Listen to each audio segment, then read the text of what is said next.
Mi gente, I have a huge confession to make right after our intro.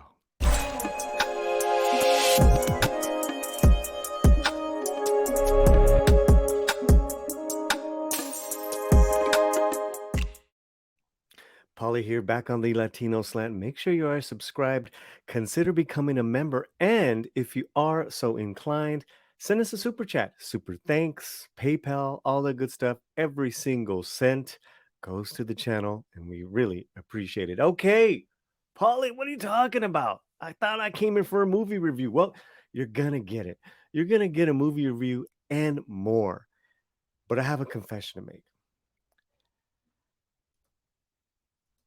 Let's get right to it. This movie, La Ley de Herodes, is from 1999.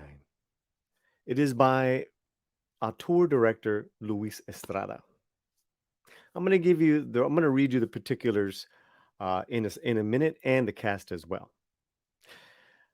But what I wanted to do is make a confession and an apology to my people, because for the last 22 years and some change, I have avoided this movie. No particular reason, then it just didn't look interesting to me. I know. And you know who suffered for it? Me. You know who lost all their time and energy on, awful movies from Hollywood while I could have watched 4 or 5 of Luis Estrada's films? Me. So that is my confession, mi gente. Don't judge a book by its cover. Oof. Now, let me just tell you that I highly recommend this film. In fact, it is probably the best Mexican satire film I've ever seen. It hits politics, it hits societal issues. In a nutshell, this movie is about the history of Mexico and all its beauty and all its brutality, all its humor and all its tonterías, if I could say. All right, but let me give you some information about the film. And then what I'm going to do, I'm going to give you a brief little review. And we're going to intertwine an article I found almost 22 years ago with the filmmaker and kind of its legacy. This movie has definitely aged very well.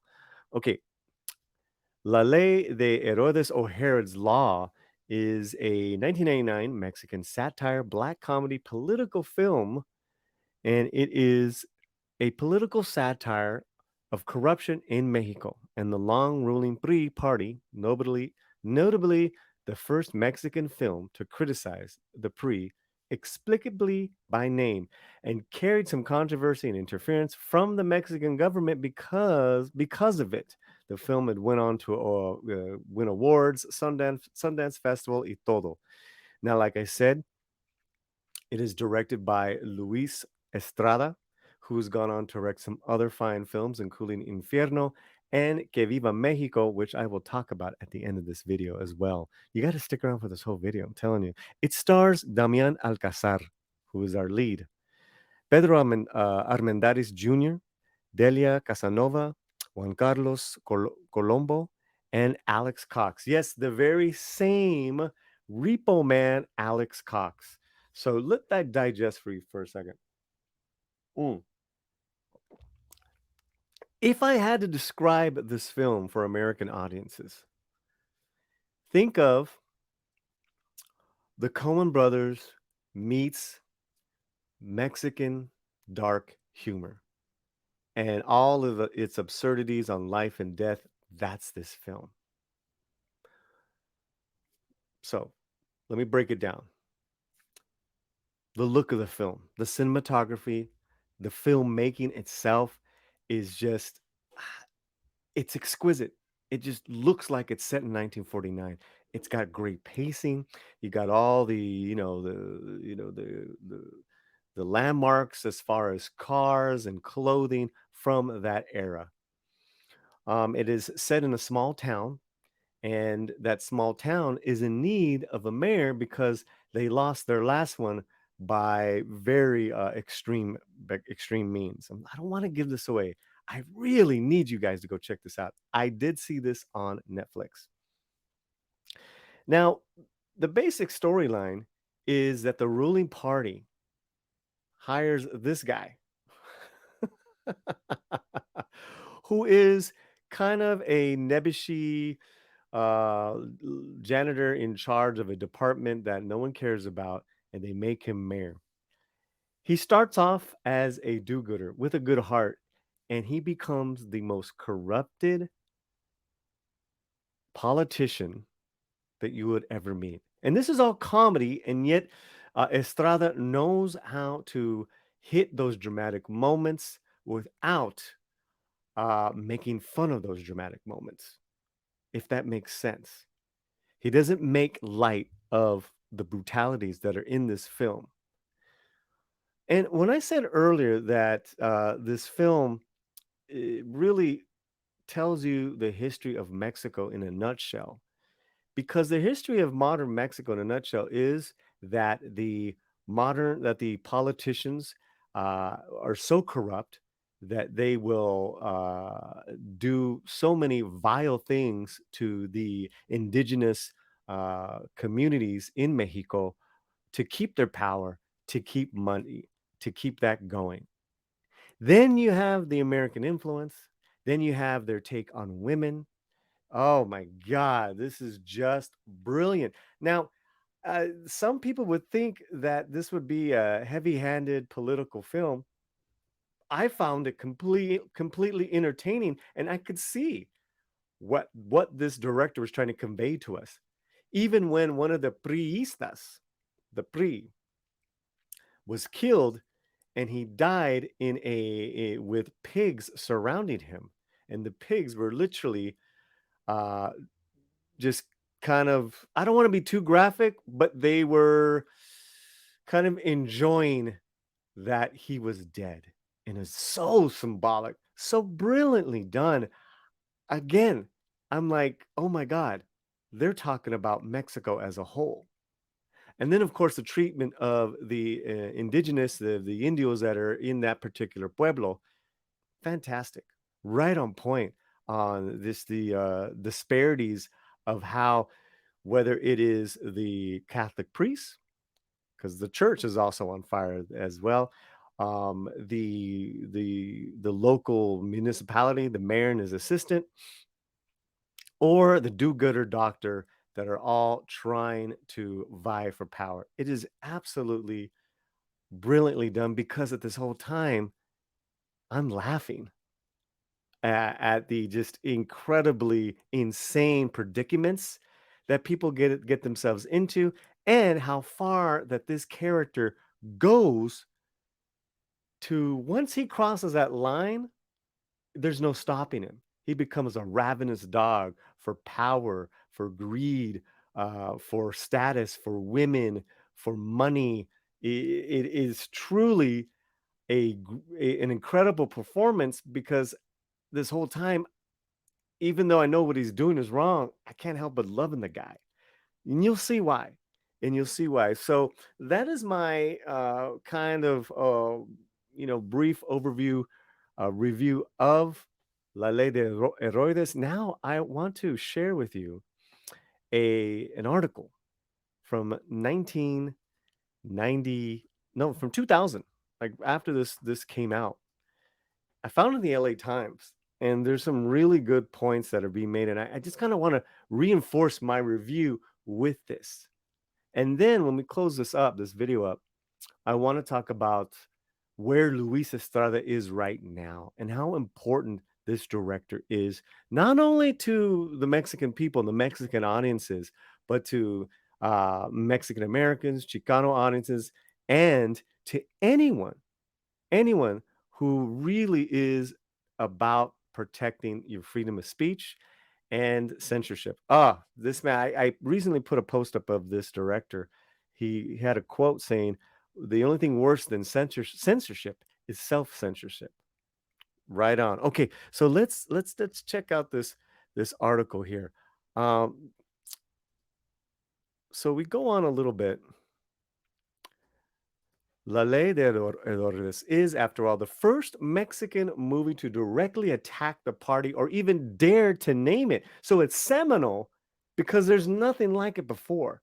No one ever dared to name the PRI in a film in a negative way. The protagonist, an ignorant trash dump collector janitor, catapulted to small town mayor by the party hierarchy, wears his PRI lapel as a ticket to complete indemnity. Estrada says, I thought it was time we call a spade in the film.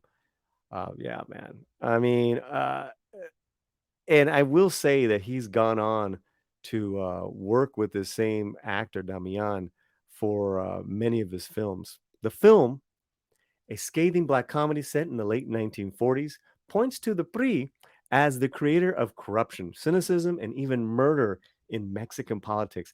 Imagine the dreams, the wishes, the philosophy of the Mexican Revolution still to this day has never been met because of so many atrocities that these politicians have done to the indigenous communities of Mexico.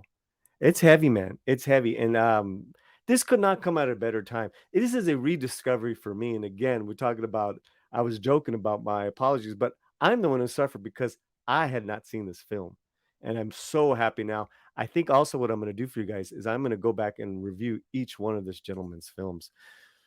The best comedy ever made in Mexico has come from politicians with their absurdity, their madness, their excesses, Estrada said recently on a visit in Los Angeles. I tried to write it as a fable, a dark comedy without a moral. Gosh, that's incredible, man. That is that this guy's an auteur. He's not just a director. Oh my god. So cool. Estrada was asked by now check this out. Estrada was asked by government officials to change the film's ending.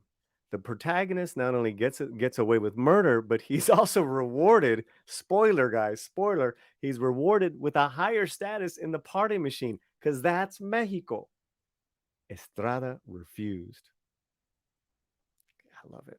I love it. I'm going to put a link in the video description of this article for you guys to enjoy, but let's skip all the way down to the end. Again, this was done in 2000, and I found this article, like some of this article, to be very very still um, important. It holds up. Indeed, the title of the film comes from a common Mexican refrain called Herod's Law, meaning that citizens are often faced with no choice. Either they join in the corruption or their lives are made more difficult. Though the film has recently been released, Estrada's still a little paranoid and could grow more so if the film continues to attract audiences. It was a success, and the thing is that it continues to be now a cult classic and just highly, highly revered by a lot of Mexican actors as well, including Ana de la Guerra, who's in his latest film. Let me see if there's anything else that I wanted to cover in this article, which I really, really liked. Oh yeah, this is a good one.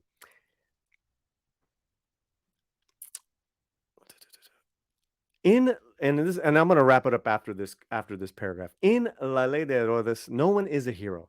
Estrada takes on the Catholic Church, the opposition party, and the ignorant residents of the town, which is essentially run by a foul-mouthed madam. The actress that plays the madam is incredible. Every actor in this film are incredible, from the priest to the doctor to the madam that runs the local brothel. You get to know this town is so real and fleshed out. You talk about character and story development. Hollywood, this is it right here. And I cannot speak highly. I want to see the film again. That's just it. And I'm just so impressed by this movie. Okay, so let me give you another minute just to tell you what Mr. Estrada is up to right now. He completed a film called Que Viva Mexico, where in it he also takes on the latest. In each of his films, he's whether whatever party, he doesn't spare anyone. If he's gonna call it, he's gonna call it. And in this latest film, he calls it on the latest Mexican administration, which I think is a good thing. So there has been some problems as he had to buy the rights back from Netflix so he can get distribution and keep Final Cut. I told you, he's an auteur. Check out his other films on Netflix. I will have links to this article. I encourage you to start off with this film from 1999, the award-winning La Ley de Herodes. I hope you enjoyed my review, and please check out my playlist of all things under the Latino Slant Sun. That is all I have for right now. I will continue to tunnel back in Mr. Estrada's illustrious career, and que viva Mexico, this film. Hit me back afterwards, after you see it. Let me know what you think. All right, wherever you're at, keep that slant fuerte. Paz.